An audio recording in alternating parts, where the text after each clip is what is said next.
dia a todos e a todas, sejam bem-vindos à nossa segunda videoaula. E nesse momento nós vamos tratar da educação básica, mais precisamente da educação infantil e a importância da educação infantil na formação de cada pessoa, a meu ver, é fundamental. É preciso que se tenha a educação infantil como alicerce da formação da criança, como alicerce para a preparação dessa criança, não só para a vida escolar, mas principalmente para a vida social. Então, fica aqui o convite para que a gente possa mergulhar nesse universo da educação infantil e entender de que forma essa criança pode ser ajudada no sentido de formar sua personalidade e de estabelecer com ela as relações e os valores necessários para a convivência em sociedade. Sejam bem-vindos, vamos à nossa videoaula.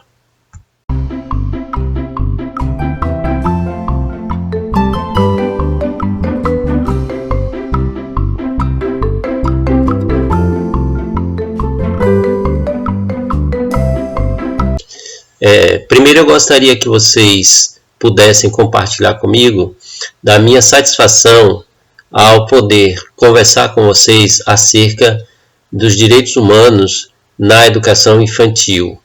Etapa da formação da pessoa que eu considero a mais importante e a mais relevante. É exatamente na educação infantil que se constrói tudo que é necessário para que essa pessoa possa agir, reagir, interagir no mundo social enquanto cidadã. Então, as primeiras experiências da criança, as primeiras experiências vividas fora do ambiente familiar, são experiências que são desenvolvidas exatamente na escola, exatamente na creche ou no período pré-escolar. Então, primeiro eu queria desmistificar algumas concepções equivocadas que existem acerca disso. Para a família, muitas vezes, colocar a criança numa creche significa poder ter um local onde as pessoas vão cuidar dessa criança para que elas possam trabalhar. Então, na verdade, esse não é o papel da creche. Essa não é a função de uma creche. A creche tem uma função pedagógica. A creche tem uma função de construção dos alicerces que são necessários, de potencializar aspectos sensoriais da criança que vão ser fundamentais para que essa criança possa desenvolver-se enquanto pessoa. Então, é preciso que a gente fale um pouco sobre a importância dessa etapa da formação da educação básica, que é a educação infantil, que vai exatamente dos 0 aos 5 anos de idade. O segundo ponto a ser desmistificado é a questão que diz respeito à alfabetização. Há uma ansiedade por conta da família e pela forma como a família aprendeu, que faz com que ela imagine que a criança ela vai ser mais inteligente ou menos inteligente na medida em que ela souber mais rapidamente ler, escrever, contar, falar. E logicamente que essa é uma ansiedade de outros, não da criança. A alfabetização ela tem seu momento. E para que ela aconteça, é preciso que algumas habilidades e algumas experiências pedagógicas elas aconteçam na vida da criança para que as estruturas cognitivas, para que as competências cognitivas, para que os aspectos sensoriais, para que os aspectos motores estejam habilitados para o processo de aprendizagem. Então, é preciso que a gente entenda que a alfabetização ela é uma etapa após essa etapa, exatamente das estruturas pré-lógicas. Então, essas estruturas pré-lógicas que a criança precisa construir, essa base, esse alicerce, ele vai se dar exatamente dos 0 aos 5 anos. E há um momento específico para a alfabetização, que é exatamente dos 5 aos 6 anos, quando a criança viveu essas experiências do ponto de vista escolar, do ponto de vista pedagógico, e ela vai estar apta a poder ser alfabetizada sem grandes percalços, sem grandes dificuldades.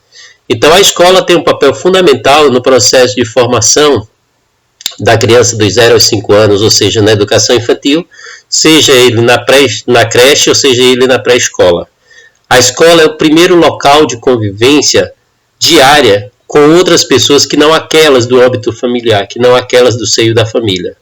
E é exatamente por isso que é necessário que o professor esteja preparado para proporcionar à criança experiências positivas que façam com que ela possa não apenas desenvolver e potencializar suas aprendizagens através de brincadeiras, através da ludicidade, através de jogos, mas organizar as bases para as suas competências, para as suas habilidades.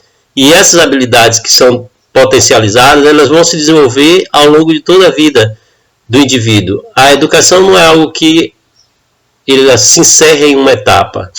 Ela é um processo que perdura durante toda a vida do indivíduo. Agora, aquilo que ele constrói inicialmente na educação infantil é o que ele vai levar durante toda a sua trajetória. Então, por isso, a importância da formação do cidadão integral, a importância das experiências positivas, as intervenções pedagógicas positivas, no sentido de fazer com que a criança possa adquirir valores, possa adquirir concepções que ela vai poder exercitar ao longo da sua vida. Então, a importância da educação infantil, a importância da preparação do professor para essa ação junto à criança, ela é fundamental. A meu ver, inclusive, seria o professor que deveria ser mais reconhecido e ter uma melhor remuneração, porque a atividade de lidar com a criança é uma atividade que requer extrema competência, extrema preparação e conhecimentos que façam com que o professor possa explicar para a família o que é que ele está fazendo, por que é que ele está fazendo, porque haverá cobrança por parte da família no sentido de que a criança escreva mais rapidamente, leia mais rapidamente, faça contagem mais rapidamente. E é exatamente o professor que tem que mostrar que existem etapas que são necessárias para o desenvolvimento dessas habilidades que estão sendo cobradas pela família num primeiro momento. Então, é exatamente isso que nós vamos tentar compreender daqui para frente.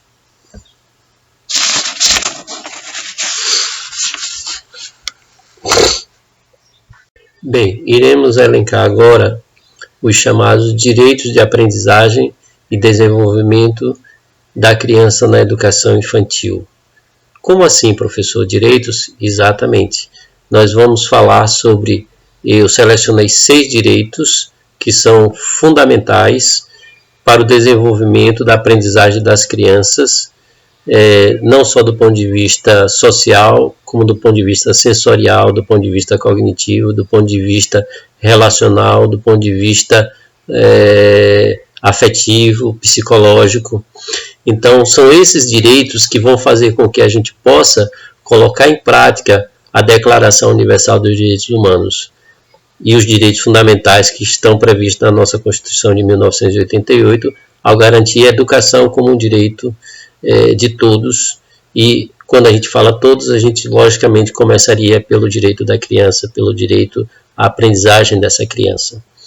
É importante que a gente compreenda de forma efetiva o papel do professor nesse processo de garantia dos direitos à educação da criança, à aprendizagem da criança.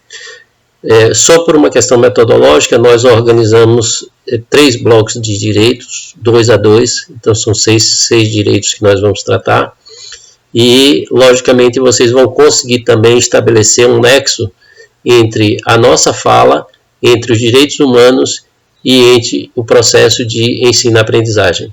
O primeiro direito que nós vamos trazer à discussão é o direito de conviver. Então, toda criança ela tem direito de conviver. Conviver com quem, professor? Ela tem direito de conviver com outras crianças, ela tem direito de conviver com outros adultos. Inicialmente, o universo da criança ele se limita ao convívio familiar, ao convívio daqueles que estão no seio da sua família. Pai, mãe, tio, avô, irmãos, sobrinhos. E num determinado momento, essa criança vai ter que ter uma convivência com outras pessoas que não fazem parte, que não compõem esse núcleo familiar. Então, o direito de convivência, ele se baseia exatamente nela poder estabelecer novas relações com outras pessoas que não aquelas do âmbito familiar. É preciso que a gente garanta que essa criança possa conhecer diferentes pessoas que, logicamente, pensam diferente, agem diferente, falam diferente, e nesse processo de convivência é preciso que a criança conheça a ela mesma, né, e conheça o outro. Então é nesse processo de conhecer a ela mesma e de conhecer o outro que ela vai entender que existem diferenças, que existem semelhanças, mas que existem diferenças, que cada uma dessas pessoas é uma pessoa. Então é nessa garantia do direito de convivência que a gente vai ampliar o conhecimento da criança, que a gente vai oportunizar a criança de estabelecer novos vínculos, de estabelecer novas relações de amizade, de estabelecer novas relações afetivas, de potencializar relações de pequenos grupos, de grandes grupos, e a partir daí ela pode estabelecer também linguagens diferentes, culturas diferentes, ela pode conviver com linguagem diferente, ela pode viver com culturas diferentes. Isso é de suma importância. O segundo direito a ser garantido é o direito de brincar. Então percebam que o direito de brincar aqui, ele não é apenas o direito de brincar pelo brincar. Ele tem uma função pedagógica. É preciso que o professor se aproprie do conhecimento que ele tem, do conhecimento didático, do conhecimento metodológico, para fazer escolhas sobre o brincar. Então, nesse processo de brincar, o professor pode estabelecer brincadeiras diversas, brincadeiras em tempos diversos, em espaços diversos. E aí a importância da escola ter um espaço que possibilite à criança desenvolvimento físico, desenvolvimento emocional, desenvolvimento psicológico. Brincar utilizando cores, brincar utilizando sons, brincar utilizando formas, brincar utilizando o corpo, brincar utilizando os espaços. O brincar faz com que a criança desenvolva a ludicidade, com que a criança desenvolva a sua criatividade, a sua imaginação. Ela entra no mundo de faz de conta, ela vai criar e recriar, ela vai potencializar. Então, no brincar que ela vai ter possibilidade de desenvolver experiências emocionais, desenvolver experiências físicas, experiências sensoriais e por aí vai. O brincar, ele também vai possibilitar a criança conviver com regras, aprender a conviver com regras. E essas regras podem ser também construídas pelas próprias crianças. A criança ela é de uma pureza muito, muito grande. Isso possibilita a gente poder desenvolver nela determinados valores que façam com que ela, ao estabelecer as regras do jogo, regras de convivência no jogo, regras de convivência com o outro, ela possa entender a importância dessas regras para que a brincadeira seja mais divertida, seja uma oportunidade, né, digamos assim, não só para ela, mas para os outros. Então, nesse sentido, por exemplo, quando o professor didaticamente escolhe um brincar e durante o brincar vai havendo a eliminação de alguém, isso, a meu ver, é extremamente negativo. Então percebam, se a gente brinca de esconde-esconde, por exemplo, Ao brincar de esconde-esconde, aquela criança que foi encontrada, ela está fora do jogo. Então é interessante que a gente crie uma estratégia para que ela não esteja fora do jogo, para que ela não esteja fora do brincar. Porque enquanto ela fica fora do brincar, isso vai mexer com o estado psicológico, com o estado emocional da criança. E isso vai incentivar na criança a exclusão. Então, na verdade, a gente não quer isso. Então, quando a criança for localizada, ela vai para uma outra etapa da brincadeira, onde a outra que for localizada vai se unir a ela. Então, percebam, não é deixar de brincar de esconde-esconde, não. É criar uma estratégia para o brincar de esconde-esconde que não faça com que aquela criança que está participando do jogo, de repente se veja excluída do jogo. Então é nesse sentido que o professor tem que compreender que às vezes a estratégia que foi criada para o brincar, ela não é positiva, ela é negativa. Quando a gente faz uma brincadeira de roda, por exemplo, que a gente diz para a criança, atirei o pau no gato. Então a gente está incentivando a criança a uma atitude que não é uma atitude correta. Então, ao invés de atirar o pau no gato, que estratégia nós poderíamos fazer no cântico da canção de roda que pudesse fazer com que a criança percebesse o gato de uma outra maneira? A mesma coisa quando a gente estabelece um jogo onde a criança vá pular a amarelinha, por exemplo. Então chega um momento que a criança, ao pular a amarelinha, ela coloca o pé na risca e ela dá a vez a outra criança. Então é uma forma dela estabelecer que existe um momento para ela, mas que a outra criança também tem um momento de oportunidade de entrar no jogo, né? E aí a gente pode inventar, e aí o professor tem que ser extremamente criativo quando ele faz isso. Quando o professor coloca na sala de aula, por exemplo, uma atividade onde a criança tem que localizar palavras, reconhecer ações, que não precisam ser escritas através de desenho, através de imagem, que sejam relacionadas a ações positivas e não a ações negativas. Ou que de um lado você tem ações positivas e do outro você tem ações negativas. E é exatamente essas estratégias metodológicas, essas estratégias didáticas que precisam passar pela cabeça do professor na hora do seu planejamento, na hora da sua montagem, do seu esquema pedagógico de aula. Então ele precisa compreender o que é que isso aqui vai agregar em termos de valor para a criança. Ok? No próximo bloco nós vamos ver mais 2 direitos que são fundamentais para a aprendizagem. Bom, consequentemente o próximo direito é o direito de participar.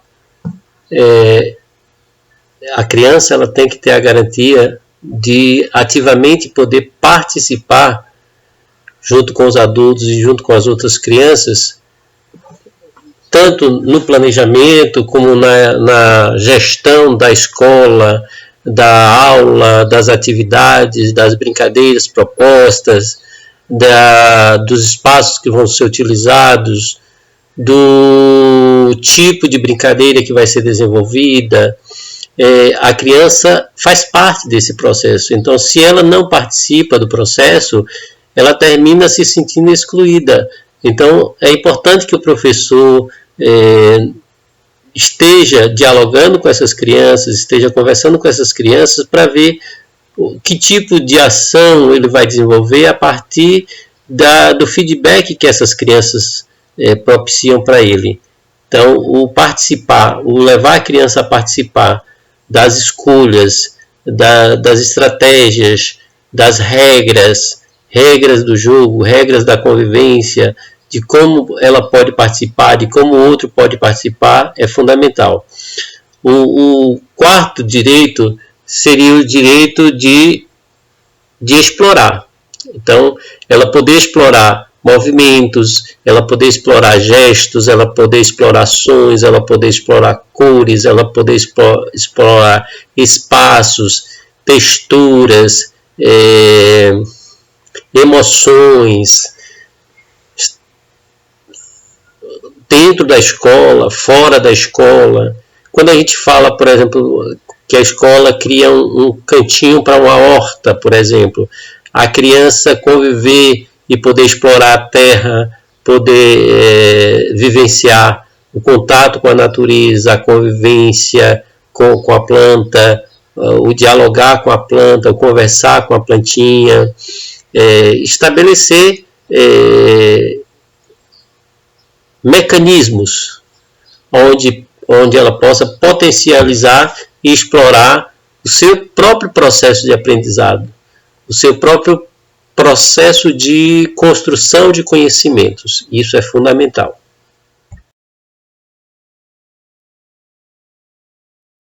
Bem, finalmente os dois últimos direitos de aprendizagem que eu considerei relevantes nesse processo de diálogo com vocês, está o processo e o direito de se expressar, enquanto sujeito de diálogo criativo, sensível, das suas necessidades, das suas emoções, dos seus sentimentos, das suas opiniões. É preciso que a gente garanta esse direito de expressão da criança, dela poder dizer para a gente o que é que ela está sentindo, como ela está se sentindo, o que é que ela acha sobre algo, qual é a forma com a qual ela enxerga tal coisa. Então, essa possibilidade da criança dialogar, da criança ter a garantia de que ela vai ser ouvida. Quando a gente garante a expressão, a gente exercita o ouvir. Então, em determinados momentos, ela vai dizer como ela está se sentindo, ela vai dizer o que é que ela acha sobre algo, mas em outro ela vai ouvir o que outras crianças acham, o que outras crianças sentem, e até mesmo o professor, até mesmo o adulto. Percebam, a gente tem que começar a estabelecer o diálogo a partir da educação infantil. A gente tem que estabelecer a importância desse diálogo a partir da educação infantil. Depois de garantido esse direito, o direito de conhecer-se, o direito que a criança tem de construir a sua própria identidade, de se ver enquanto sujeito, de se ver enquanto pessoa. É interessante que eu vou dar aqui um fato que aconteceu, que aí vai ficar mais claro de vocês perceberem. Uma amiga minha, há um tempo atrás, professora, educadora, em casa, ela se deparou com um problema de ordem familiar. E ela tinha o hábito de fazer a reunião com os seus pares, com a família, para poder dividir e ouvir o que cada um achava acerca daquele problema que estava acontecendo. E, num determinado momento, ela tinha 2 sobrinhos. Num determinado momento, ela chamou a sua irmã, a sua mãe, o seu pai, o seu irmão, para conversarem sobre um determinado problema de família. E pediu às crianças que fossem brincar no quarto. Para sua surpresa, uma das crianças, a sua sobrinha, virou para ela e disse: mas titia, eu também não faço parte da família, não? Então percebam, a gente precisa garantir a participação da criança, garantir que essa criança possa opinar. Logicamente que a gente vai ter o devido cuidado de acordo com aquilo que seja o problema que esteja sendo tratado, mas a gente não pode mais ficar naquele universo achando tem coisas que só são de adultos e coisas que só são de criança. Então, quando a gente estabelece o direito dela poder construir a sua identidade, e aí eu tenho um outro exemplo que é a minha filha. A Eloá, ela tem uma personalidade muito forte, ela tem uma identidade muito forte, e às vezes eu pego ela entrando em conflito com a minha esposa acerca da roupa que ela quer usar, e que a mãe acha que ela tem que usar aquela roupa que ela definiu, porque ela ainda é muito criança para fazer escolhas. E aí a gente estabelece com a criança que a criança não pode fazer escolhas. Aí de repente alguém poderia me perguntar assim: mas isso não é natural? a criança vestir o que quer, calçar o que quer, comer o que quer, ela não precisa ter regras. Bem, a regra é necessária, mas é necessário que a gente construa a regra conjuntamente com a criança. A criança está formando sua identidade. Então, se ela vai ter uma personalidade onde a gente tem ela demonstrando que ela gosta de fazer escolhas, que ela gosta de ter sua independência, de que ela gosta de conversar sobre as coisas, a gente tem que criar estratégias dentro de casa e na escola para que ela possa fortalecer essas características da sua identidade, para que ela possa positivar essas características. Então, esses 2 direitos fecham o conjunto dos 6 direitos que eu considerei mais relevantes para a gente tratar nesse momento.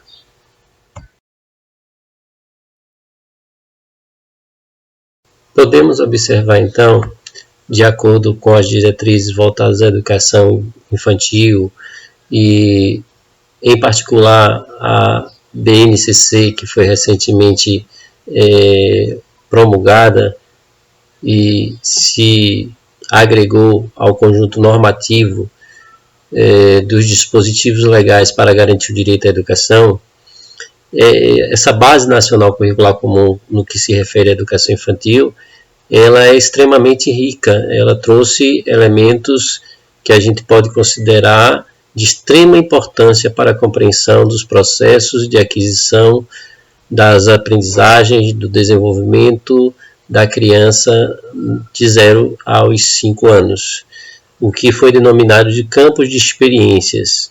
Então, esses campos de experiência, principalmente eles têm como eixo estruturante 2 binômios daquilo que a gente conversou anteriormente, que é o eixo estruturante de interações e o brincar. Então, o brincar e as interações, elas são fundamentais para o desenvolvimento, para a potencialização do desenvolvimento das aprendizagens na educação infantil. E, consequentemente, a partir dessas interações e a partir desse brincar, desse desenvolvimento da fala, da opinião, da construção de identidade, da comunicação que a gente tratou, que a gente vai poder compreender de que forma a criança vai poder acessar a essas relações que foram construídas socialmente pelos grupos do qual ela agora está inserida e poder, a partir disso, construir e reconstruir valores, possibilidades e concepções que irão ajudá-la no enfrentamento de todas as situações com as quais ela vai se deparar ao longo de sua vida. Então, esses campos de experiência, nós definimos alguns objetivos de aprendizagem e nesses objetivos de aprendizagem vocês vão ver que eles estão extremamente associados aos direitos que nós elencamos. E a partir de agora nós vamos tratar disso. A experiência que iremos tratar é o campo que se refere à escuta, à fala, ao pensamento e à imaginação. É de suma importância que a gente possa incentivar pedagogicamente esse campo de experiências. É preciso que a criança possa vivenciar experiências onde ela fala, onde ela ouve, né? Onde ela possa falar e ouvir também ao mesmo tempo, e a gente possa fazer com que ela participe da cultura oral, seja através da escuta de histórias, seja através de narrativas, seja através da participação de conversas, seja através de elaboração individual ou em grupo de construção de histórias, de fábulas. É preciso que ela faça uso das múltiplas linguagens, não apenas a linguagem falada propriamente dita, mas a linguagem corporal, a linguagem textual, a linguagem sonora, a linguagem musical, para que ela se perceba ativamente como um sujeito singular e, ao mesmo tempo que ela é singular, ela pertence a um determinado grupo social. Então, esse campo de experiências, onde o professor pedagogicamente vai criar algumas atividades, vai elaborar algumas atividades no sentido de incentivar, no sentido de fazer com que ela vivencie, fazer com que ela experimente essas relações, é de extrema importância. Bem, um outro ponto de extrema relevância nos chamados campos de experiências é o chamado corpo, gestos e movimentos. É através do corpo que a criança vai potencializar através de gestos, através de movimentos, através de impulsos, coordenados ou não, com o espaço, com objetos, consigo própria, com outras crianças ou outros adultos, e ela vai estabelecer uma linguagem a mais do que a linguagem oral. Ela vai perceber que o corpo fala, ela vai perceber que o gesto é capaz de dizer algo que ela está querendo naquele determinado momento. E o professor, nesse sentido, ele tem que desenvolver determinadas atividades que possam potencializar a capacidade lúdica da criança, que possam possibilitar experiências através da musicalidade, experiências através do teatro, experiências através das brincadeiras, que possam fazer com que ela entenda a sua capacidade de expressão corpórea. Isso é fundamental para o seu processo de desenvolvimento e para o seu processo de aquisição de conhecimentos. Bem, um terceiro ponto que nós consideramos relevante no campo das experiências diz respeito aos traços, sons, cores e formas. Logicamente que quando nós nos retratamos a isso, nós estamos pensando nas várias formas de manifestação que a humanidade construiu ao longo da sua história em relação às manifestações artísticas, em relação à educação artística. Não é que a gente vá buscar talentos, a proposta não é essa. A proposta é que a partir da manifestação artística, a partir da manifestação cultural, por meio de experiências diversificadas, a escola possa propiciar às crianças a oportunidade de conviver com artes ligadas à pintura, ligada à modelagem, ligada à colagem, ligada à fotografia, ligada à musicalidade, ligada ao teatro, e ela possa ver que existem diferentes formas de manifestação, não apenas na cultura europeia, mas na cultura indígena, na cultura afro-brasileira, e por aí nós poderíamos então começar a fazer com que a criança percebesse a riqueza na diversidade, né? A riqueza na diferença de manifestação que os homens construíram de acordo com os seus elementos culturais, com os seus elementos artísticos. E é uma oportunidade em que a gente vai fazer com que a criança possa vivenciar o lúdico, ela possa vivenciar a forma de expressão através dos seus traços, através da pintura que ela faz, a partir do que ela quer dizer com aquela pintura. Então é importante, às vezes a gente vê a criança pega um desenho e a gente quer modelar, a gente quer emoldurar esse desenho da criança e não deixa que ela fale o que ela expressou com aquele desenho. Quando a gente diz assim, como é o seu ambiente em casa, que ela faz rabiscos e que ela diz, aqui é minha mãe, aqui é meu pai, aqui é meu irmãozinho, isso aqui é meu cachorro, e a gente diz, mas isso aí não se parece com o cachorro, mas a ideia não é se parecer com alguma coisa, a ideia é que ela está demonstrando a sua relação com o mundo, a sua relação com aquilo que está ao redor dela, a partir das habilidades e competências ligadas à expressão e manifestação da arte. Esse é um outro fator extremamente importante que o professor deve explorar de forma bem significativa.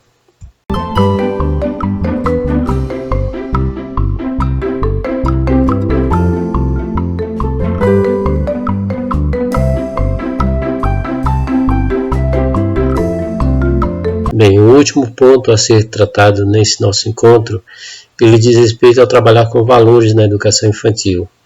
É preciso que a gente estabeleça que não é papel apenas da família a construção de valores como solidariedade, respeito, tolerância, humanidade, amor, paz. É preciso que a escola contribua com a construção desses valores, desses princípios na criança, de forma a efetivar isso durante toda a sua vida.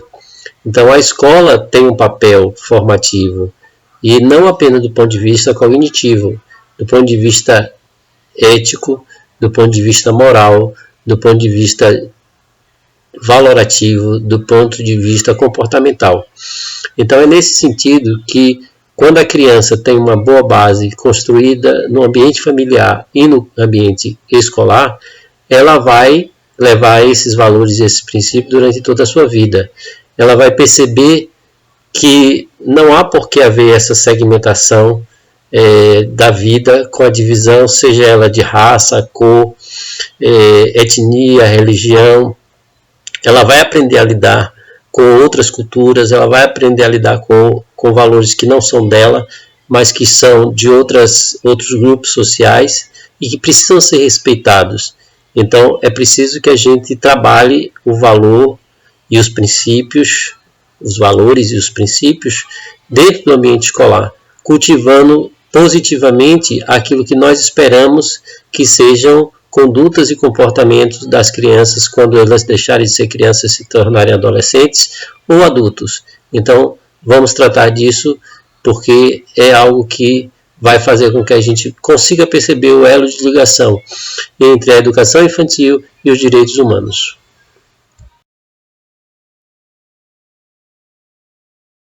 Bem, existem uma infinidade de valores a serem trabalhados dentro da família, dentro da sociedade e dentro da escola.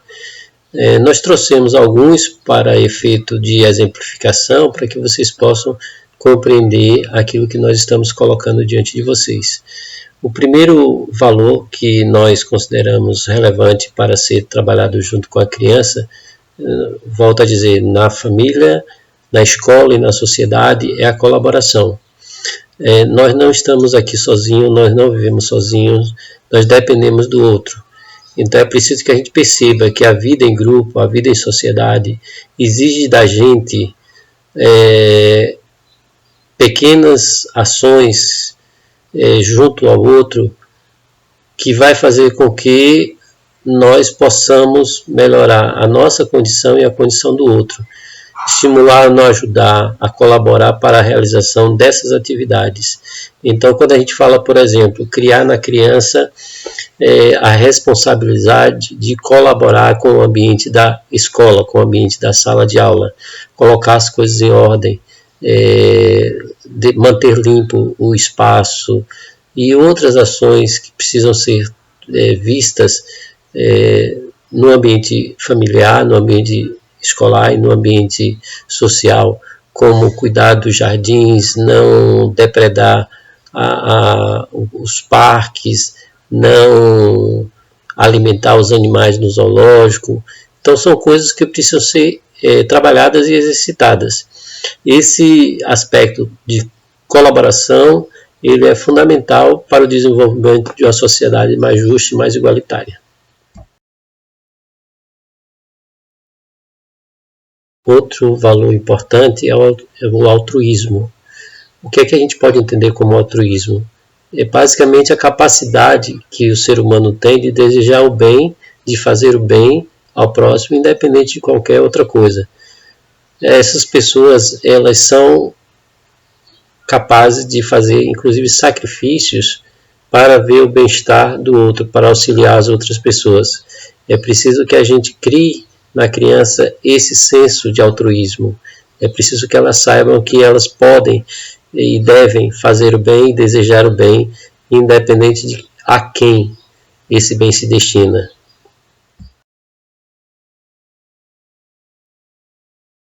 Outro ponto importante é a empatia. O que é que nós podemos entender por empatia? É exatamente essa capacidade que nós temos que desenvolver nas nossas crianças de compreender emocionalmente e de se colocar no lugar do outro, de poder perceber que aquilo que me machuca também machuca o outro. É importante que os pequenos eles desenvolvam habilidades de se colocar no lugar do próximo, para que eles possam desenvolver relações que não sejam preconceituosas. Então, quando a gente fala do bullying, por exemplo, o bullying muitas vezes acontece porque nós não trabalhamos nas nossas crianças a empatia. Se fosse comigo, se ao colocar um apelido no coleguinha, um apelido pejorativo, e se fosse eu e não ele, como é que eu me sentiria? Então, essa capacidade de se colocar no lugar do outro, a gente precisa desenvolver nas nossas crianças para que elas percebam que aquilo que elas não desejam para elas, também elas não devem oferecer para os outros.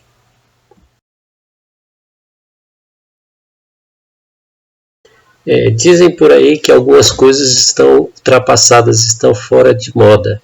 Eu não vejo assim, eu acho que na verdade nós não estamos cultivando isso nas gerações presentes. Coisas que foram positivas na nossa geração, nós não estamos trazendo para a formação da criança.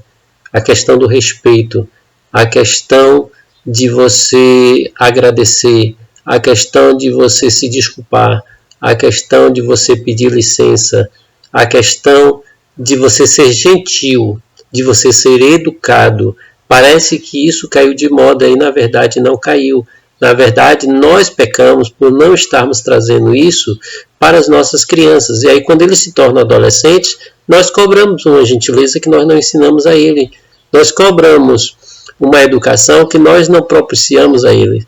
Então, é preciso que a gente veja esses elementos que são tão importantes na formação do caráter humano, para que a gente possa fazer o exercício da cidadania prevalecer dentro do ambiente escolar. Quando eu respeito o outro, eu também estou pedindo para ser respeitado. Quando eu sou educado com o outro, eu também estou pedindo para que o outro haja de forma educada comigo. Então, são valores, são princípios que devem ser cultivados no ambiente escolar.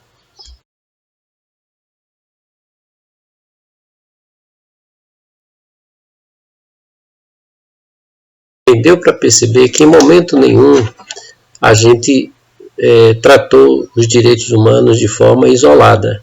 Na verdade, quando nós exercitamos esse conjunto de elementos pedagogicamente que foram trazidos aqui, nós estamos preparando essa criança para entender os direitos humanos e para exercitar os direitos humanos. Não apenas teorizar. Percebam, quando a gente propõe aos nossos alunos que eles cuidem do meio ambiente, porque a semana do meio ambiente significa que nós estamos dizendo para ele que quando não for a semana do meio ambiente, não precisa se cuidar do meio ambiente.